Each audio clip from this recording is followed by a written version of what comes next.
Don't quit yet. How to make your current job meet your needs.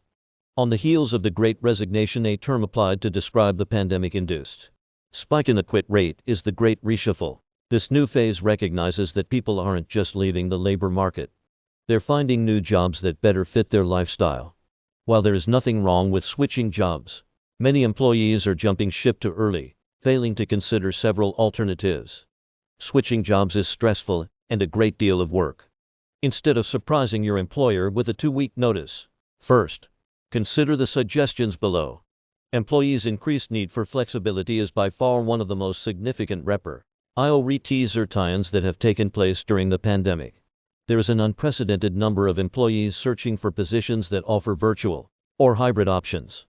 Employees should keep in mind that switching jobs to obtain this flexibility isn't the only option. In some cases, employees might be able to create flexibility. Sociocultural norms have changed, and employers are recognizing that employees want more discretion in how, when, and where they work. Employees have leverage. Employers know that turnover is expensive, and they don't want to deal with attracting, selecting, and training new employees. Along those lines, employees should consider pursuing idiosyncratic deals. Ideals, as they're called, are customized employee-employer arrangements that simultaneously meet the needs of both parties. One-size-fits-all work design is a relic of the past. Employees need to be proactive, detailing their preferences and being willing to negotiate and compromise with their employer. For example, organization-level mandates on how often employees must be face-to-face versus remote, in many cases, seem to be more of a suggestion. Managers are unwilling to lose talent because of policy, and they might be willing to help facilitate a deal that works for all. Best-case scenario, both parties are better off with a new arrangement. Worst-case scenario, the employee has transparently articulated their concerns and both parties can keep their eyes open for opportunities for informal adjustments. Partially overlapping with the need for flexibility is the need for more work-life balance, which is the second most popular pandemic-induced reprioritization. For many, excessive job demands at the expense of health and wellness is no longer palatable. The quest for growth and development is taking a backseat to factors like work-life balance. There are several mechanisms that help explain this phenomenon. First, when people are embedded in situations where their well-being is at risk, they tend to think more deeply about how to live a meaningful life.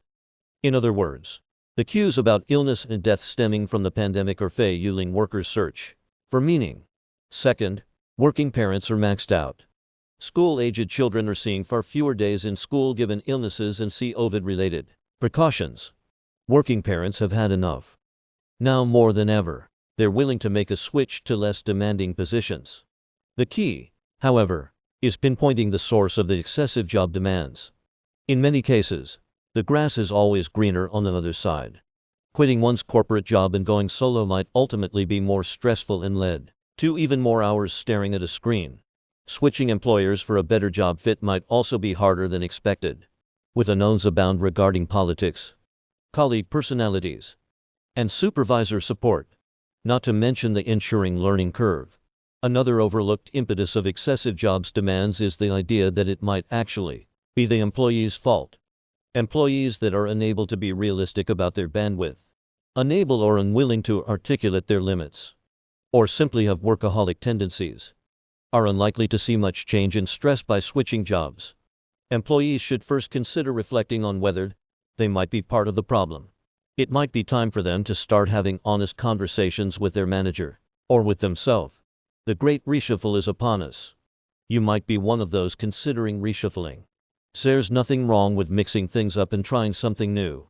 But before you change up your source of income, it might be time to take a look in the mirror and consider what you can do to make it work, what you can do to make it where you are. Scott Dust, Ph.D., is a management professor at the Farmer School of Business, Miami University, and the Chief Research Officer at 6 to Cloverleaf, a technology platform facilitating coaching for everyone.